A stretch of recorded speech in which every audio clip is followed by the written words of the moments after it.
Hai hai, salam keajaiban, sehat bahagia kaya raya untuk kita semua. Percikan reminder dari malaikat pagi ini adalah apa yang kita lawan justru akan membesar, dan apa yang kita tolak justru akan menjadi-jadi. Misalnya begini teman-teman, mungkin di jalan atau di televisi atau di medsos kita suka baca kalimat misalnya melawan kemiskinan atau melawan peperangan ya, karena kita nggak setuju dengan hal tersebut, karena kita nggak suka dengan hal tersebut, atau karena kita ingin mengubah hal tersebut menjadi lebih baik. Biasanya kita pakai kata melawan. Tapi apa yang terjadi? Ternyata sesuatu yang kita lawan ini akan makin membesar, makin memburuk, karena kita memberi intensi kita, memberi perhatian kita dengan seluruh jiwa raga dan perasaan kita. Dapat dirasakan di batin kita seperti mendorong hal tersebut. Kayaknya kita tuh setuju banget gitu dengan statement tulisan tersebut. Tapi pada dasarnya, kenapa sih kita bisa berpikir atau menyetujui atau menganggap hal tersebut memang perlu dilawan? Kenapa coba? Ada yang tahu nggak? Kalau ada yang tahu, boleh juga nanti share-share ya pendapatnya di kolom komentar. Kita akan diskusi di situ. Oke, kalau menurut saya loh, kita melawan dan menolak sesuatu karena kita nggak suka dengan sesuatu tersebut. Misalnya yang tadi ya, melawan kemiskinan atau melawan peperangan, karena kita nggak suka kondisi miskin dan kondisi perang itu kita nggak suka, makanya kita lawan. Jadi ada hubungannya ya. Sesuatu hal itu pasti ada sebabnya. Kalau ada asap, ya pasti ada api. Jadi kenapa ingin melawan? Karena ada ketidaksukaan atas kondisi tersebut. Kalau hal tersebut terjadi pada siapa? Terjadi pada kita, pada saya, pada bangsa kita. Jadi poin pertamanya, kenapa kita melawan? Ya karena kita nggak suka dengan kondisi tersebut kalau terjadi pada kita. Lalu yang kedua, kita tuh lebih pengennya keadaan yang serba berkecukupan, ya pengennya keadaan yang damai, nyaman, ya nggak ada perang. Itu kan keinginannya kita. Itu artinya apa? Artinya keterikatan kita pada keinginan untuk merasa nyaman, damai, berkecukupan gitu. Jadi ada keterikatan pada keinginan. Dan saya selalu ingat ya, keterikatan pada keinginan selalu menimbulkan penderitaan dalam diri kita. Karena kita menolak keadaan saat ini dan terikat dengan apa yang kita inginkan. Jadi kalau misalnya sapi gitu ya, terikat lehernya ditaliin gitu, kan nggak nyaman ya, karena keikat gitu lehernya. Nah sama halnya dengan kita. Kalau kita terikat pada keinginan apapun, bahkan keinginan pada hal-hal yang suasana nyaman atau suasana damai selalu di batin kita, di kehidupan kita, itu tetap menimbulkan penderitaan karena kita tidak hadir di saat ini. Kita bukan mensyukuri, menerima keadaan yang dialami sebagaimana adanya, apapun itu ya, tapi kita melekat pada keinginan agar hal-hal yang kita inginkan menjadi kenyataan. Ini berdampak juga dalam keseharian kita. Misalnya soal dua tadi, kemiskinan dan peperangan. Karena kita setuju dengan pendapat lawan kemiskinan dan lawan peperangan, maka ketika kita menonton atau membaca koran mengenai berita kemiskinan ataupun kejahatan yang terjadi di suatu tempat ataupun sedang terjadinya perang di suatu negara, ini akan menimbulkan perang yang sama di diri kita, yaitu suatu kondisi atau pikiran dan perasaan yang membuat kita tuh nggak nyaman, ya, perasaan ketakutan, aduh gimana tuh ada kejahatan di sana, kok bisa gitu sih orang, dan segala macam. Itu kan pikiran kita ya, namanya pikiran liar atau si monkey mind, pikiran kita yang loncat-loncat yang bikin kita nggak nyaman. Atau hadir juga perasaan takut kalau perang akan memperburuk keadaan kita gitu. Perlu disadari setiap pikiran dan perasaan yang low vibes, yang gak nyaman, yang kita sendiri ngerasa jadi agak panas hawa di badan kita atau sedikit pening, pusing gitu, segitu aja udah bikin diri kita menderita, sel tubuh kita menderita, timbul stres. Padahal itu kita cuma mikirin sesuatu di benak kita. Itu hanya pikiran-pikiran liar kita aja yang sebenarnya nggak perlu juga dipikirkan, tapi hanya perlu diterima sebagaimana adanya, bahwa suatu kenyataan di alam semesta ini untuk menjaga keberlangsungan alam semesta ini tetap ada, ya memang perlu keseimbangan antara kebaikan dan keburukan. Ada orang yang kaya, ada orang yang miskin. Toh semuanya juga menjalani hidup sesuai dengan proses jiwanya, takdir jiwanya, hasil dari getaran vibrasi mereka juga di masa lalu. Jadi ya karena semua orang mengalami apa yang pernah mereka vibrasikan, hasilnya ya suatu keadaan misalnya kaya atau miskin gitu. Jadi sebenarnya karena kita takut hal tersebut menjadi kenyataan dalam hidup kita, makanya kita responnya adalah melawan kemiskinan atau melawan peperangan. Tapi kan semua yang terjadi di kehidupan semua orang ataupun di kedua negara yang sedang berperang, ya mereka memang perlu mengalami hal tersebut sebagai hal yang baik untuk pertumbuhan jiwa mereka dan banyak orang juga. Karena suatu kondisi di alam semesta ini, kondisi apapun itu akan mempengaruhi hal-hal lainnya. Seperti misalnya sekarang ada perang di Ukraina, ya berdampak juga ke banyak negara termasuk kita. Tapi kondisi kita saat ini di Indonesia untuk mengalami akibat dampak sedikitlah dari perang di sana, itu juga merupakan takdir jiwa kita yang perlu kita jalani dan terima. Jadi kalau kita menolak sesuatu, kita tuh lagi nutup pintu rezeki. Yang kedua, bikin badan kita menderita, ya ada stres di tubuh kita gitu, karena respon kita atau kita khawatir atau takut hal itu mendatangkan masalah bagi keberlangsungan hidup kita.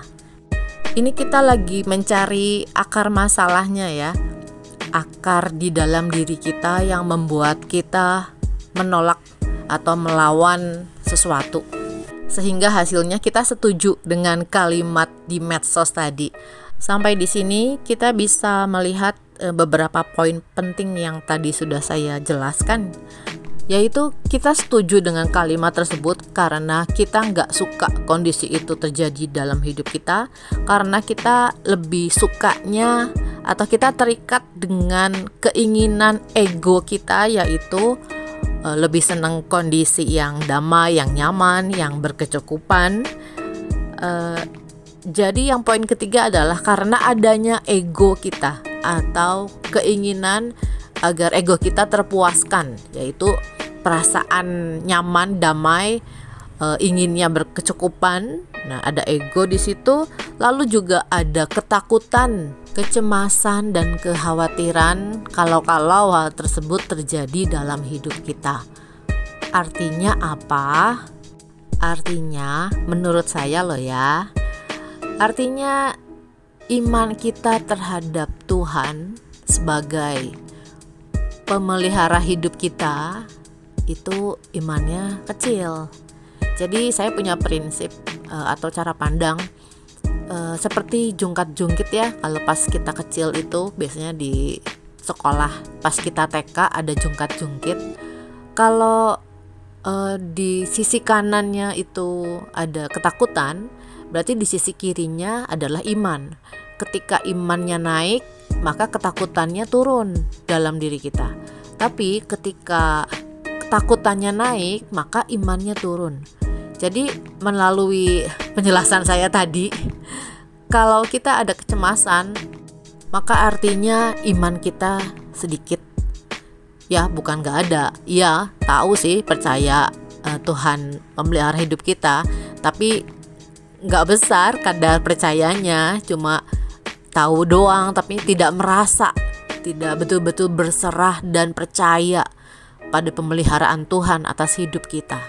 Jadi akar masalahnya sudah ditemukan ya, bahwa awalnya ya karena iman kita gak sebegitu besarnya, sehingga cukup untuk membuat kita merasa yakin dan betul-betul berserah kepada Tuhan.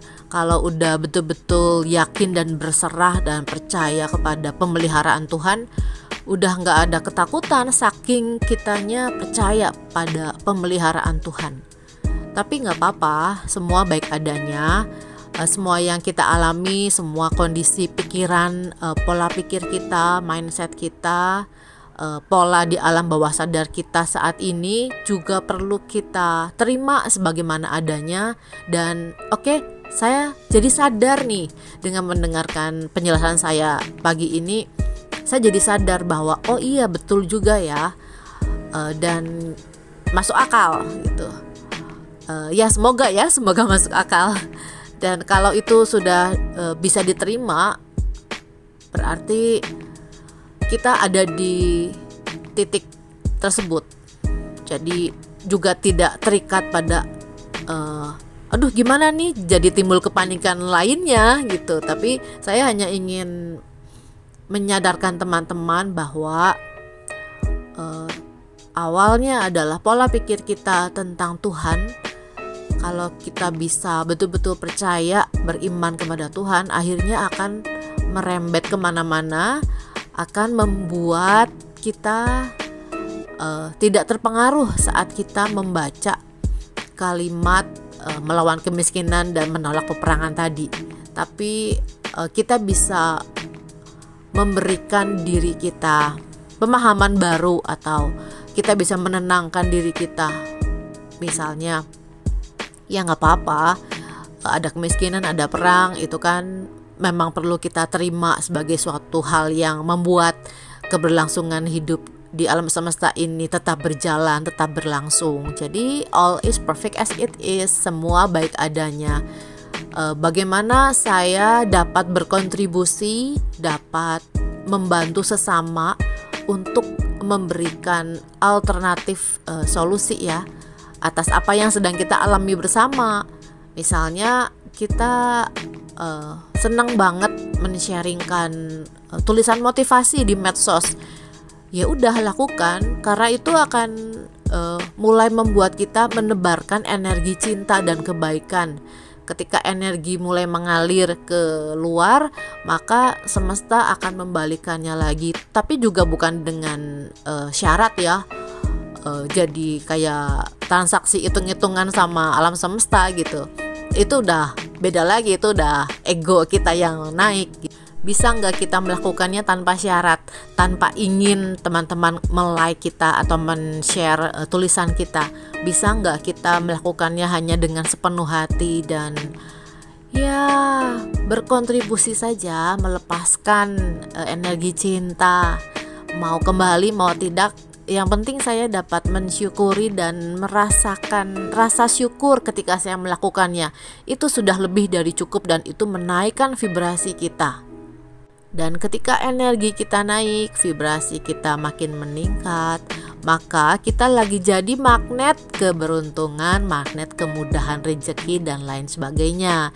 Jadi nanti yang datang otomatis hal-hal yang baik untuk pertumbuhan jiwa kita. Walaupun itu adalah buah tomat dari getaran negatif kita di masa lalu, getaran yang low vibes. Tapi ketika kitanya udah di posisi ikhlas, menerima hal tersebut dan percaya kepada pemeliharaan Tuhan yang akan memberikan kita solusi, jadi suatu masalah ya bukan masalah juga, karena kita sudah dapat merangkul, memeluknya, menyadari bahwa itu adalah hasil dari getaran vibrasi kita, dan kita percaya pemeliharaan Tuhan. Jadi nggak ada lagi rasa takut atau rasa nggak suka dan menolak pada hal-hal yang tidak ideal di pola pikir kita. Jadi bagus kan kalau kita berlatih menerima semua keadaan takdir jiwa kita sebagaimana adanya, karena membuat tubuh fisik kita juga sehat dan melepaskan ketakutan kita. Ini akan berdampak pada ketenangan batin kita, karir kita semakin meningkat, pada perbaikan dalam hidup dan masa depan kita, dan juga pada cakra-cakra kita jadi bersih, dan tingkat kemampuan spiritual kita juga akan bangkit dengan sendirinya. Nah, ini akan mulai saya bahas juga ya di channel saya ini karena memang sudah waktunya saya men-sharingkan hal-hal yang bersifat spiritual dan berhawa-hawa getaran malaikat, supaya teman-teman juga yang sevibrasi bisa lebih cepat lagi meningkatkan keimanan dan hubungan kita dengan Sang Maha Esa. Kita kembali ke topik awal. Jadi ketika kita setuju dengan statement melawan kemiskinan dan menolak peperangan, itu getaran vibrasi kita lagi mendorong, lagi menyumbangkan satu energi yang porsinya besar ya, sesuai dengan ketakutan kita juga terhadap hal tersebut. Jadi ada yang keluar dari diri kita menuju alam semesta dan mempengaruhi alam semesta, bergabung dengan energi-energi sejenis dari ketakutan orang banyak terhadap banyak hal. Jadi jenis ketakutan ini akan berkumpul di alam semesta dan melahirkan suatu keadaan, yaitu keadaan yang tidak kita harapkan, misalnya bencana alam. Jadi ada sumbangsih kita juga tuh. Makanya kita perlu belajar, berlatih untuk menerima semua keadaan sebagaimana adanya, sehingga kita mengalirkan energi cinta tanpa syarat, dan kita percaya bahwa Tuhan memelihara hidup kita dengan sangat baik sebagaimana kita memelihara anak-anak kita. Kalau kita aja bisa mencintai, memelihara anak kita dengan sangat baik, apalagi Tuhan ciptaannya. Terus gimana kalau suatu saat kita membaca kalimat tersebut di medsos, itu kan gak bisa kita hindari ya.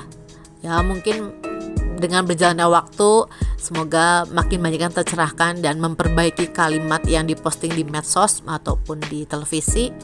Ya udah gak apa-apa, terima aja apa adanya, warna-warni kehidupan, dan selalu ingat bahwa kita memiliki kendali untuk mau memilih, mau merespon kalimat tersebut dengan getaran hati dan pikiran yang seperti apa. Kalau kitanya sudah menyadari yang tadi saya sebutkan dan memperbaiki pola pikir kita, hubungan kita dengan Tuhan, maka saat sudah tidak ada kekhawatiran apapun di dalam diri kita, maka sudah akan tidak mengefek banyak kalau kita baca kalimat yang seperti tadi. Jadi kuncinya ada di dalam diri kita. Selamat berlatih ya. Terima kasih untuk kebersamaannya.